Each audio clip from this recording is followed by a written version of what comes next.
Hello everyone, welcome to bookshelf. আজ আমি আবার রানঅ্যাওয়ে কাইটের ইউনিট 2 সেকেন্ড পার্ট পড়াবো।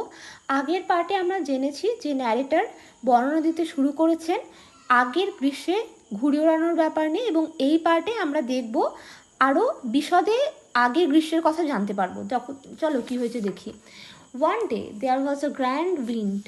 একদিন খুবই ভালো বাতাস বইছিল ফর কাইট ফ্লাইং, ঘুড়ি ওড়ানোর জন্য। আই এম নট শিওর, আমি নিশ্চিত ছিলাম না, হাউ ইট হ্যাপেন্ড, কীভাবে এটা ঘটেছিল।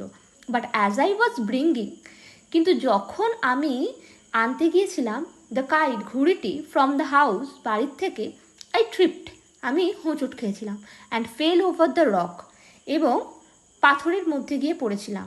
মাই elbow went clear through the kite, আমার কুনুইটি পরিষ্কার হয়ে গিয়েছিল ওই ঘুড়ির মধ্যে দিয়ে। মেকিং আ বিগ হোল, একটা বড় গর্তের সৃষ্টি হয়েছিল। তারপর তারা ছুটোছুটি করতে লাগলো ঘুড়িটাকে ছাড়ানোর জন্য। তাই কী করলো, we রাশড in to the light house, আমরা ছুটে গেলাম লাইট হাউসে টু গেট সাম পেপার, কিছু কাগজ পাওয়ার জন্য। We knew there was no more, আমরা জানতাম ওখানে কিছু ছিল না। রেড পেপার, লাল কাগজ।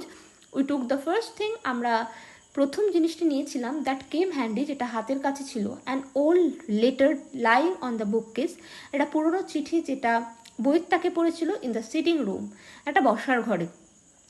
তো তারপরে ওই লেটারটা দিয়েই ভালো করে আটকে ছিল ঘুড়িটা।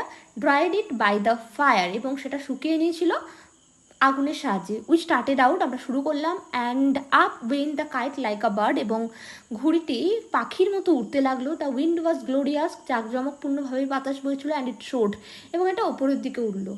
অল অ্যাট ওয়ান্স, হঠাৎই, স্ন্যাপ, কেটে গেল। অ্যান্ড দেয়ার ওয়াজ ক্লড, এবং ওখানে ক্লড ছিল, standing with a bit of cord in his hand, তার হাতে এক টুকরো সুতো ছিল। লুকিং ফুলিশ, দেখতে বোকা বোকা লাগছিল। Our kite had sailed away over to the mainland, মূল ভূখণ্ডের দিকে ঘুড়িটি যাত্রা শুরু করেছিল। চলো এবার দেখে নিই কিছু word meaning. Tripped, catch one's foot on something and stumble or fall, হোঁচট খাওয়া। গ্লোরিয়াস, স্প্লেন্ডার, জাঁকজমকপূর্ণ। স্ন্যাপ, ব্রেক, সাডেনলি, হঠাৎ, কেটে যাওয়া। Soared, fly or rise high in the air, অনেক উঁচুতে ওঠা। তোমরা সকলে ইউনিট 2টা আবার ভালো করে মন দিয়ে পড়বে এবং বোঝার চেষ্টা করবে। তো তোমরা ভালো থেকো, সুস্থ থেকো, আর থ্যাঙ্কস ফর ওয়াচিং।